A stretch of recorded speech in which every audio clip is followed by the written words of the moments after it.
Bapak Ibu, saudara-saudari yang terkasih dalam Kristus Tuhan, salve, selamat pagi. Mari kita mengawali hari baru dengan mendengarkan firman Tuhan yang diambil dari Injil Lukas bab 2 ayat 22 sampai dengan 40. Tuhan bersamamu.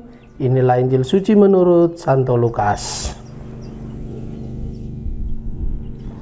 Ketika genap waktu penakhiran menurut hukum Taurat Musa, Maria dan Yusuf membawa Yesus ke Yerusalem untuk menyerahkan Yesus kepada Tuhan. Seperti ada tertulis dalam hukum Tuhan, semua anak laki-laki sulung harus dikuduskan bagi Allah.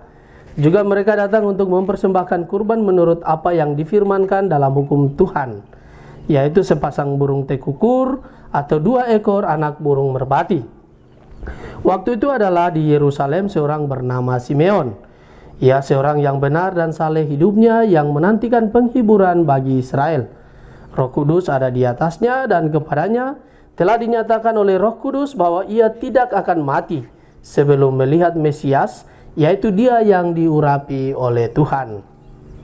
Atas dorongan Roh Kudus, Simeon datang ke bait Allah. Ketika Yesus, anak itu, dibawa masuk oleh orang tuanya untuk melakukan kepadanya apa yang ditentukan hukum Taurat, Simeon menyambut anak itu dan menatangnya sambil memuji Allah, katanya, "Sekarang Tuhan, biarkanlah hamba-Mu ini pergi dalam damai sejahtera sesuai dengan firman-Mu, sebab mataku telah melihat keselamatan yang daripada-Mu, yang telah Engkau sediakan di hadapan segala bangsa, yaitu terang yang menjadi pernyataan bagi bangsa-bangsa lain dan menjadi kemuliaan bagi umat-Mu Israel." Yusuf dan Maria amat heran akan segala sesuatu yang dikatakan tentang anak itu. Lalu Simeon memberkati mereka dan berkata kepada Maria, ibu anak itu, "Sesungguhnya anak ini ditentukan untuk menjatuhkan atau membangkitkan banyak orang di Israel, dan untuk menjadi suatu tanda yang menimbulkan perbantahan, dan suatu pedang akan menembus jiwamu sendiri, supaya menjadi nyata pikiran hati banyak orang." Ada juga di situ seorang nabi perempuan, anak Fanuel dari suku Asyir, namanya Hana. Ia sudah sangat lanjut umurnya. Sesudah menikah, ia hidup 7 tahun bersama suaminya. Dan sekarang ia sudah janda, berumur 84 tahun. Ia tidak pernah meninggalkan bait Allah dan siang malam beribadah dengan berpuasa dan berdoa. Pada saat anak itu dipersembahkan di bait Allah, Hana pun datang ke bait Allah dan bersyukur kepada Allah, serta berbicara tentang anak itu kepada semua orang yang menantikan kelepasan untuk Yerusalem. Setelah menyelesaikan semua yang harus dilakukan menurut hukum Tuhan, kembalilah Maria dan Yusuf serta anak itu ke kota kediamannya, yaitu Nazaret di Galilea. Anak itu bertambah besar dan menjadi kuat, penuh hikmat, dan kasih karunia Allah ada padanya. Demikianlah sabda Tuhan. Bapak Ibu, saudara-saudari yang terkasih dalam Kristus Tuhan, tema permenungan kita hari ini adalah persembahan hati. Hari ini pesta Yesus dipersembahkan di bait Allah menampilkan 2 tokoh dalam Injil, yaitu Simeon dan Hana. Keduanya bersama-sama berada di dalam bait Allah untuk menantikan kedatangan Tuhan. Simeon seorang yang dipenuhi oleh Roh Kudus menanti saatnya agar dapat bertemu dengan Mesias. Sedangkan Hana tak henti-hentinya berdoa dan berpuasa di bait Allah. Penantian kedua tokoh tersebut dikuatkan melalui harapan yang ada di dalam diri mereka.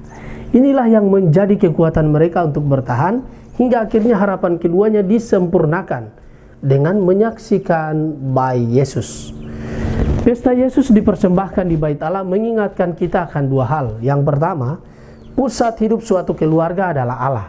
Keluarga Maria dan Yusuf menyadari bahwa memusatkan hidup pada Allah berarti memenuhi perintah Musa.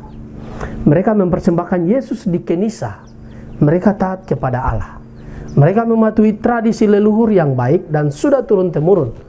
Karena itu di Gereja Katolik juga mengakui bahwa 2 sumber utama untuk mengenal Yesus Kristus adalah tradisi dan kitab suci. Proses komunikasi iman dari satu angkatan kepada angkatan berikutnya dan di antara orang sesaman disebut tradisi. Tradisi di sini berarti penyerahan, penerusan, komunikasi terus-menerus.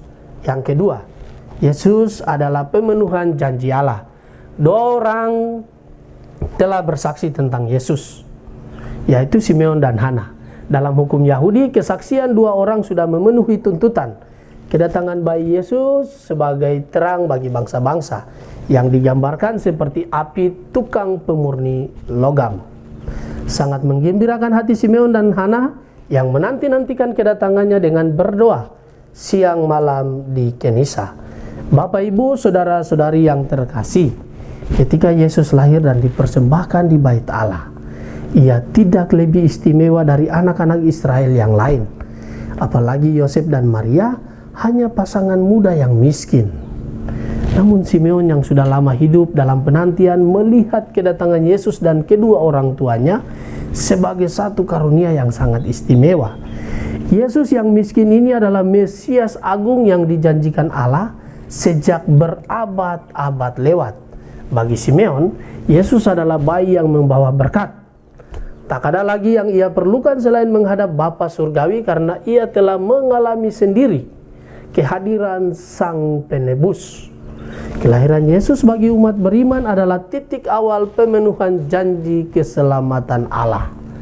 Persembahan diri Yesus di Kenisa, Yerusalem adalah wujud keberpihakan Allah pada manusia yang lemah. Ia yang Maha Agung hadir sebagai manusia lemah agar martabat manusia lemah itu diagungkan di hadirat Allah. Semoga kita semua senantiasa menikmati pemenuhan janji keselamatan Allah di dalam kehidupan kita. Tuhan memberkati kita sekalian. Marilah berdoa. Tuhan, pagi ini kembali kami naikkan syukur dan permohonan. Terima kasih sudah menjaga kami saat tidur maupun bangun. Terima kasih untuk udara sejuk dan segar di pagi hari ini. Bukalah mata hati kami, mampukan kami memandang kemurahan dan karya-Mu, serta memenuhi dan memuliakan-Mu melalui pekerjaan dan pelayanan kami sepanjang hari ini. Bimbinglah kami selalu untuk menyadari kesalahan kami dan bertobat, sehingga kami dengan rendah hati mau membuka hati dan siap menerima rahmat-Mu yang tinggal dalam hati kami. Kristus terang dunia, berkatilah keluarga kami, jadikanlah kami alat kasih-Mu, dan pantaskanlah kami menjadi hamba-Mu yang setia. Amin. Tuhan bersamamu, berkatalah yang kudus, tercurah atas semua orang yang kita kasihi, dan kita doakan aktivitas kita sepanjang hari ini, Bapa dan Putra dan Roh Kudus. Amin.